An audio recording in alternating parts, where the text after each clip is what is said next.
Good afternoon, and welcome to Optimum Solutions Payroll and HR in a Gig Economy webinar. My name is Susan Warren, and I'll be your presenter today. We're going to take a quick look today at how the alternative workforce, known as gig workers, which has exploded in popularity recently, affects us payroll and HR professionals. This new trend is bringing with it a brand new set of issues and questions to be addressed by employees and employers. If you're not already hiring and paying gig workers, statistics say you will be sooner rather than later. And I'll bet most of you already are, even if you don't realize it. And of course, the best way to prepare for the inevitable is to gather as much information as we can, as quickly as we can, so that we can be ready to join in when the gig economy comes our way. Here's our agenda for today's webinar. We'll define the gig economy and what makes it so attractive to both employees and employers. Are you already paying gig workers? We'll look at some numbers and statistics surrounding the gig economy today. I'll give you some insights as to which industries hire and pay the most gig workers, and I think you might be surprised. We're going to spend a good deal of time talking about some problems that the gig employees deal with, as well as some of the problems that affect us, the payroll and HR professionals who hire and pay this workforce. And while it's difficult to project, we'll talk a little bit about what the experts say the future of gig work is going to hold. You may have only referred to musicians who move from one engagement to another as getting gigs, maybe just passing around a big pickle jar for tips as the only pay they received. Come to Nashville and I'll introduce you to a whole bunch of those. But today, the term gig workers refers to much more than starving artists.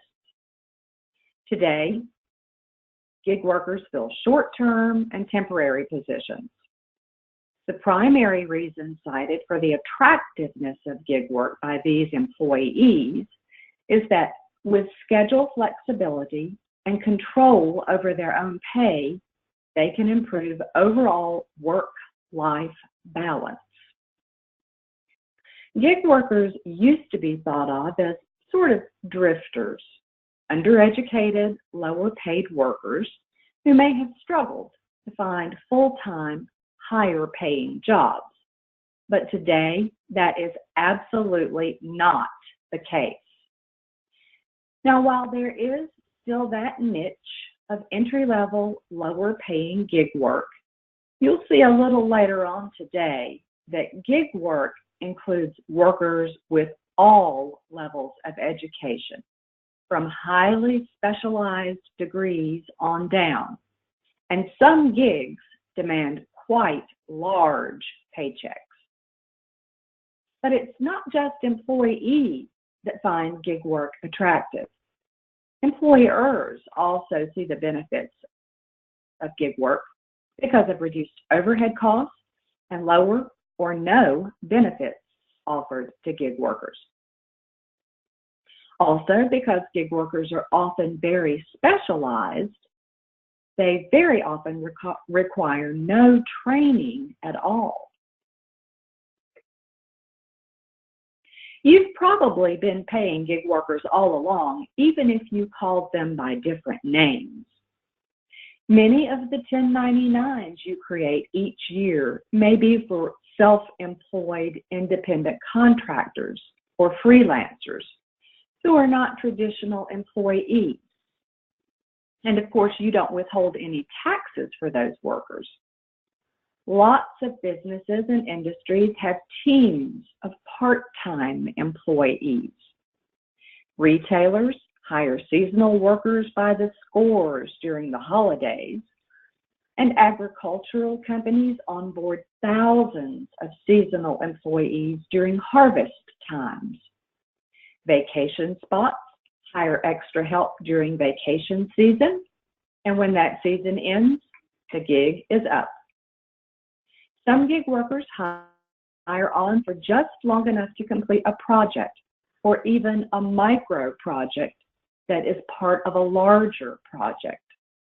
Consultants, another group of workers often considered self-employed who pay their own taxes, are doing a gig, and when their project is complete, they move to another employer for a new gig. And nearly every employer makes use of temp agency workers, whether it's for long-term assignments to fill in for sick or injured employees, or just to answer the phones for a day while the regular staff is away for a company event. The gig economy has really been seen as a benefit to both employees and employers.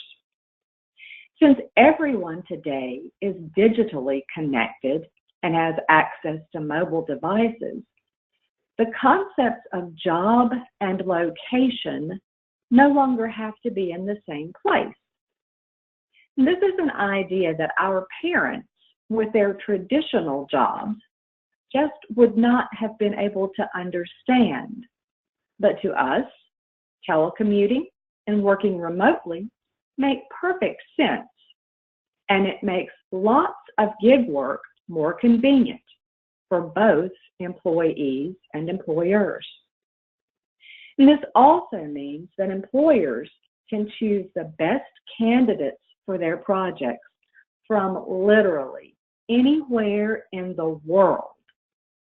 If you need a digital presentation created with a special technique that was created by someone in Australia, sign her up for the project. Now, how many gig workers are already out there in our workforce? Statistics say that 1 in every 4 American workers has some sort of gig work. It may be a side hustle just to supplement their regular traditional job. How many Mary Kay consultants or pampered chef folks do we have listening with us here today? Odds say that 25% of you are already part of this gig economy. 10% of American workers today rely totally on gig work for 100% of their livelihood. And here's where I think you'll be surprised. Not all of these gig workers are driving for Uber and Lyft, although the ride-sharing boom is what dramatically brought the gig economy into the limelight. Less than 1% of American workers use online apps for work arrangements. In 2017, more than 57 million American workers called themselves gig workers. Gig work is so popular now that the projection is by 2027, there will be more gig workers than traditional employees. 80% of American businesses pay some kind of gig workers already. And this is not just an American fad. Gig workers doubled in numbers in Europe between 2000 and 2014. So you know how I said we all think Uber and Lyft started this gig economy explosion? No. The industry with the most gig workers is actually construction. And that includes carpenters and builders, plumbers, and all kinds of installers and electricians. Second most gig workers are found in professional services. And that would be architects, janitors and maintenance staff, accountants and computer programmers and IT professionals, and then the admin and clerical staff from those temp agencies. Uber and Lyft drivers would fall under transportation, and that's actually the third group listed here.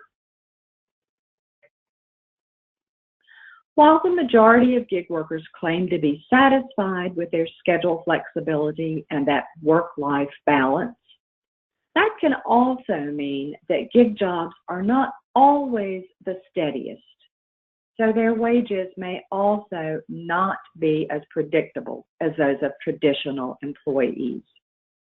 Gig workers often report higher stress and anxiety levels than traditional workers because of this. Another problem for many gig workers is inaccessibility of employer-sponsored medical insurance. The Affordable Care Act did introduce the healthcare marketplace, which put more affordable healthcare coverage within reach for some gig workers, but there were still many who opted to go without any medical coverage at all, and often without any medical care at all. And that, no pun intended, is a bitter pill to swallow. Also, employer-sponsored retirement plans and savings plans like 401k are almost never available to gig workers. But making benefits like medical coverage and retirement plans available to gig workers is a very popular topic among government agencies and businesses. So, pardon me while I take you down a little bit of a rabbit trail, just to let you know what those government agencies and businesses are discussing, since it may actually affect you and me. One idea they have come up with is something they refer to as portable benefits. These benefits, like health insurance coverage, would be owned by the gig worker rather than by a single employer. But while a gig worker is on a gig, that employer would make contributions towards the benefits. Of course, there would be a whole matrix of charts and grids, and for this much work, we'll pay this much towards benefits, a lot to be worked out. But it actually has been done successfully in the past for construction workers who participated in multiple employer welfare arrangements or multi-employer plans. California, Washington, and Oregon have already started discussions regarding benefits. And other for gig workers might include bonuses or discounts on services or products that the employers produce. Employers are beginning to see the benefits of including gig workers in their corporate culture, inviting them to company events and meetings, and including the gig workers in their company policies. Something that gig workers find particularly attractive is employer assistance with paying self-employment taxes. Governments are getting involved in the portable benefits concept also. Washington State has passed a bill requiring companies that provide services to consumers to contribute to nonprofit benefit providers. In Oregon, they've recently implemented Oregon Saves, which is an automatic IRA plan that will make sure that every employee in the state of Oregon has access to a portable retirement account. While the idea of portable benefits has been introduced to both the House and the Senate on a federal level, bills supporting pilot programs have died in committee. But it's an idea that is garnering much interest, and with the exponentially increasing population of gig workers, it probably won't be long before we see more government involvement at federal, state, and local levels. Okay, back to the problems that our gig workers are facing. The rapid rate of growth and the number of gig workers in the past decade statistically cannot continue. I read one funny statistic that said if the current growth rate continued, in 5 years, every American would be driving for Uber.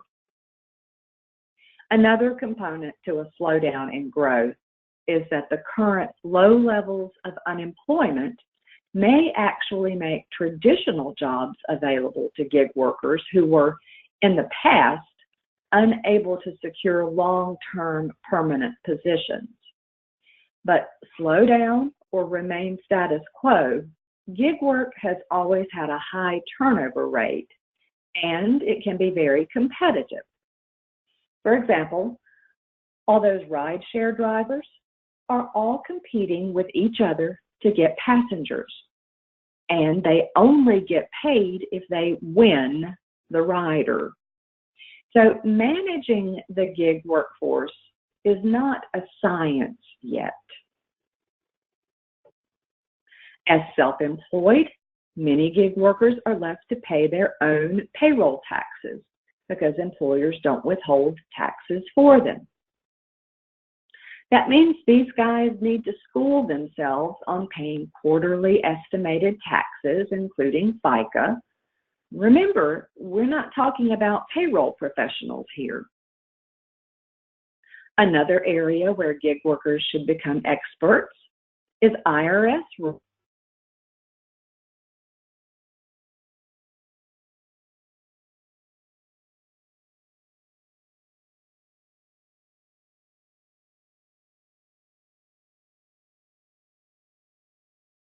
The rideshare phenomenon burst onto the scene, hearing stories about drivers who complained about being paid late or not receiving payments at all. Now, the employers got it all worked out pretty quickly, but not before they got some bad press. They let their growth get ahead of their payroll technology.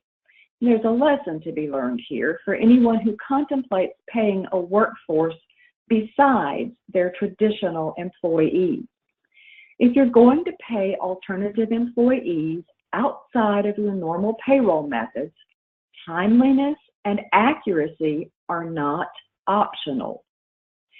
If gig workers are under binding contracts, those contracts should be standardized and they need to be shared with payroll and HR and anyone else who needs to have access to that information.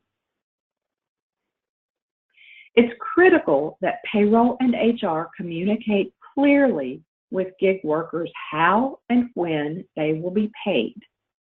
Let them know they will be paid on Tuesday, May the 14th. But if they are in Australia, that will be Wednesday, May the 15th. Because these employees may not be local, they may not even be on this continent. They may not be able to receive checks or direct deposits like your traditional employees. So you may have to turn to other payment methods you've never used before, like pay cards or online payment options like PayPal. And before they can be paid, the gig workers must report their time or their completed projects. They have to clearly understand how to get usernames, passwords, how to log into your remote timekeeping systems, and what the deadline is for payroll. Again, remember time zone differences and the global component, if that applies. They also need contact information, emails, phone numbers, in case they have a problem. And remind them that you don't answer your phone when it's daytime in Sydney, Australia. And that segues me into why we're really here today, to talk about the problems that payroll and HR face when dealing with the gig economy. The alternative workforce may introduce a whole team of workers you never even meet. So how do you actually hire them? As a matter of fact, sometimes gig work is handled more like purchasing supplies than like hiring employees, a manager may make all of the arrangements with the worker online. When work is complete, the manager requests payment, much the same as they do when they buy a new piece of equipment. You may need a new set of policies and procedures to handle everything that you need to onboard gig workers. Your next hurdle is employee classification. We know how strict the Department of Labor is about misclassification of employees. You can't just call someone an independent contractor to get out of paying them overtime. But will these employees get a W-2 or a 1099? Who will actually pay them? Payroll or accounts payable? Non-standard may be the new standard when it comes to an alternative workforce. And just like your traditional employees, classification for a gig worker can change. Someone who was an independent contractor last week may morph into a traditional employee this week. You have to stay on top of Department of Labor classification in order to avoid fines and penalties. Although they may not be on premise with you, you will have to communicate some things very clearly to gig workers. You'll have to let them know how to report their time and be emphatic about the payroll deadline. Let them know in detail about how and when they will be paid. What happens if payday falls on Saturday or Sunday or a holiday? You may have to familiarize yourself with foreign bank holidays so that you can communicate to your global gig workers if their direct deposit schedule will be interrupted. If the gig worker is under a contract, you may need to follow special rules for tracking time or issuing payments for work completed. If they're going to report hours, will they report hours along with all of your traditional employees so that their time is interfaced straight into your payroll? Sometimes gig workers are paid by the tasks or even micro tasks as they complete them. If you capture gig work hours, you may also need to use those records as substantiating documentation for billing clients. Of course, the most important thing that you need to accomplish is to pay gig workers accurately and timely. If these workers are in new states or even new countries, you will have to incorporate new tax laws into your payroll system. You may need to implement payment options that you've never used in payroll before. I've already mentioned pay cards and PayPal, but there are other online pay options too. Your organization will have to decide with your benefits administrator if benefits will be offered to the alternative workers. As with any employee population, it's in everyone's best interest to treat gig workers fairly and equitably. Earlier this year, Uber settled a $20 million lawsuit with a group of drivers who claimed they had been misclassified as independent contractors. The drivers claimed they were actually employees, not independent contractors, and as such, they should have been reimbursed for mileage. So Uber settled with a $20 million lawsuit. Now, since that suit was originally filed in 2013, in the intervening 6 years, Uber has put in place many perks for drivers in an effort to treat them more fairly and equitably. They've added an in-app tipping option and an auto insurance option for their drivers, as well as given their drivers several rewards and bonus programs. So there are some lessons to learn from Uber in how to treat your gig workers more fairly. We don't have a crystal ball, so it's hard to say what's going to happen to the gig economy, but it does not appear that it's just a passing fad. Today, 80% of U.S. employers already participate in the gig economy, and it looks like temporary workers will be a long-term solution. Thank you for joining us today. We hope you've learned something new today about the gig economy and how it might affect you as payroll and HR professionals.